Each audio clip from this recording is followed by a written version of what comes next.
Okay, I'm going to show you guys some drill safety and just how to use the drill mostly. This is your power drill, and you got your battery right here. Here's a little button you press down to go in and out. Right here's your trigger, makes it spins. Now it's a variable speed, so I can squeeze it a little bit to go slow, fast to go fast. All right, I've got this makes it go backwards. The arrow's going back, spins the opposite way. If I press this side, this makes it go to the right or clockwise, and that will drill in. Okay, up at the top, this is your clutch setting. This means it's gonna go as hard as it can. This right here, so like, I'll show you an example. Look at these screws that are already in this. Okay, oh, I'm gonna use this one. Okay, let's say I go to 1 and try to tighten this. Okay, see how it's spinning? It's controlling how far it'll go in. If I go up here to 15 and do it, I need to hold this pretty tight. It goes in. Now if I go to drill, it should just, you see how it drills it down in there? Controls the power. So this kind of stops it. So if you're doing a lot of screws, you set this to the right setting and it kind of stops at the right spot. And you want it about, like if you look at these, you want the one that's flush. Like I'd say that's about ideal. Okay, maybe a little bit inset, but generally I don't like it this far out. This is too much right there. Okay, so, and you can play, you just have to play around. Depends on the kind of wood. Different wood has different softnesses. And then sometimes if you're drilling through something like this is a knot in the wood. A knot in the wood's a lot more dense, so it's going to be a lot harder to drill through.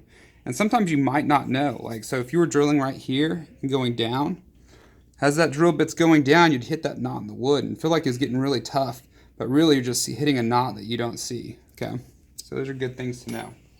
All right, right here's your speed function. 1, I think that is first gear, it's slower, has more torque or power. 2 is faster. We use the 2 when we're using the small drill bits like this size. Okay, we use the 1 whenever we're using larger drill bits like this size, or even, I mean, this is ridiculously large. I probably wouldn't use one this big with this drill. If I couldn't help it, I'd try to use a drill press instead. Or a, if we're just screwing in, because when you're screwing a screw in, you don't need to go super fast. All right. Okay, so for your skills test, what you're going to have to do, I'm going to make you first, you're going to have to switch out a bit. Okay, so I'll give you these 2 bits right here. All right, this is the chuck. It opens and closes. Spinning it left opens it up. Fit your drill bit in and tighten it until it clicks. You hear that click? That means it's locked in. Okay, then undo it. Now let's get a tiny one. Where did my tiny screw go? Oh, here it is.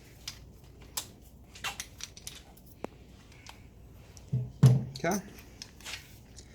So this one, it helps if you get it close to the right size before you even try to put it in there.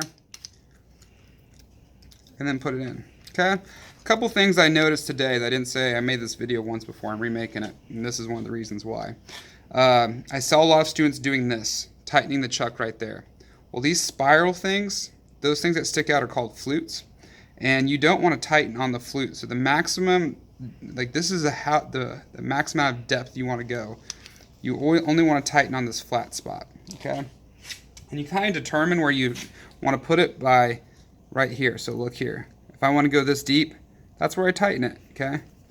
If I'm doing this screw, all right? If I was doing this screw right here, I'd get it right about out there. And tighten it. See how that would match that length? You don't want to go past your screw length. Okay. When you're selecting your screw, it's really important that you select the right size. So if you look at this, the spiral part right there, those are called the threads, okay?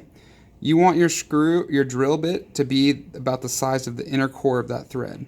This might be a hair too big. The thing is, if you drill the hole out too big, the screw has nothing to hold on to, and the screw will just slide in and out.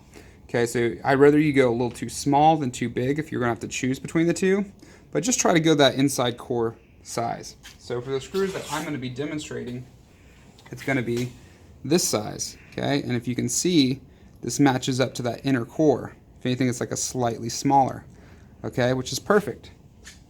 Okay, so I'm gonna put this in here, opening up the chuck, checking my distance right there, okay?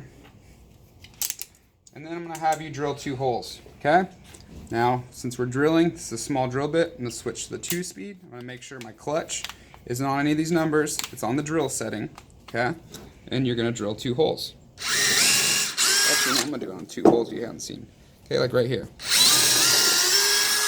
Okay, and it's really important that you put enough force down, okay? And you have your hand on here. If you don't, look what's gonna happen. You can see that block start to spin? That's what will happen, especially when you're putting the screws in. So, and see, it goes in nice and easy. Gotta put a nice downward force. Try not to go at an angle if you don't have to, or like this, or if you put pressure on it to where, like, you go side to side, these drill bits, like, they don't bend very well. I've got a broken drill bit right here. Okay, and that's because somebody when they were pushing, they put too much force, and they were putting that force sideways, and this just doesn't bend. It snaps. Okay, and so that's why those drill bits break. So I always have a lot of extra drill bits. So it's just nice and easy. Now watch how much harder it is when I drill through this. Usually those knots are a lot harder. Okay. All right. So the next thing I'll probably have you do is there should be a block where I already have some students that have put some screws in like this. I'm gonna have you take 2 out. So switch to your reverse function here, and you're gonna go out. So we're gonna go to that one we put. Now, when you're coming out, you wanna make sure you're on the 1 here, okay? And the clutch mat thing shouldn't matter. If it starts clicking, you can turn it up, but you're gonna press down. I know that seems weird because you're trying to make the screw go up, but if you don't press down, you'll hear it. Watch.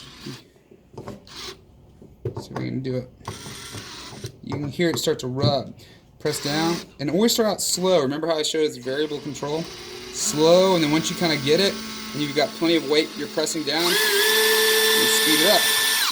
Okay, so I'll just take out 2 of these. I'll get these ones that are real deep here.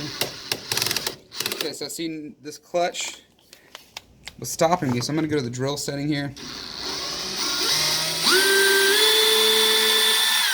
Okay, I'm gonna get my 2 screws out. Go over here.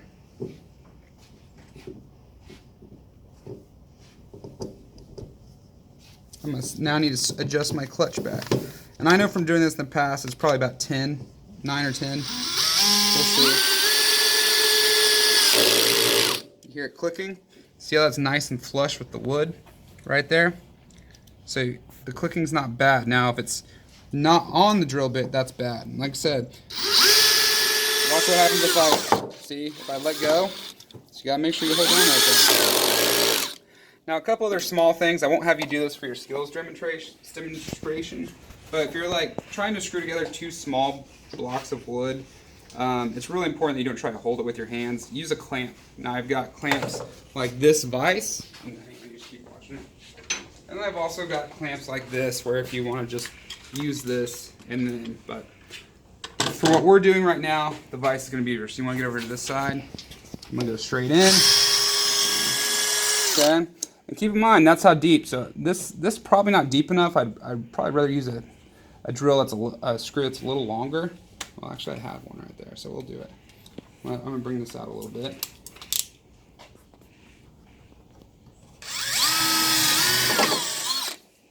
Okay, I'm going to use this one right here. It's a little longer. I got to switch to a Phillips bit.